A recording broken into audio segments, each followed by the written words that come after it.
men and officers of the PNP would like to render our snappiest salute to the Commander-in-Chief. Maraming salamat po, Tay.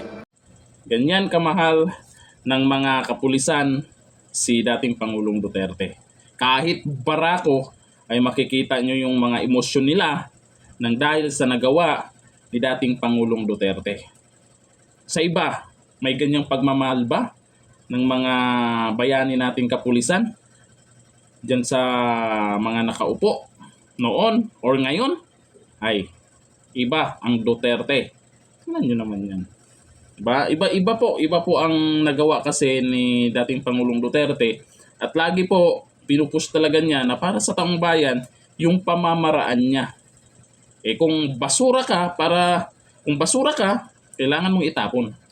Di ba? Kung ikaw ay basura para sa kalinisan ng mga tao, ay kailangan mo din itapon. Alam mo na kung anong mangyayari sa iyo. Wala sa yung mga korupsyon, yung mga gumagamit ng pulburon, kailangang itapon. Ngayon kasi, mukhang iba na eh. Nag-iba yung pamamaraan. Diba? Kaya hindi natin masisi po yung iba ngayon na gusto nilang ibalik daw si dating Pangulong Duterte. Pero hindi na kasi pwede. Yung iba ngayon gusto ay sa Senado. Okay po yun na maging senador si dating Pangulong Duterte. Kaso nga lang, kung hindi na niya kaya, wag na nating pilitin.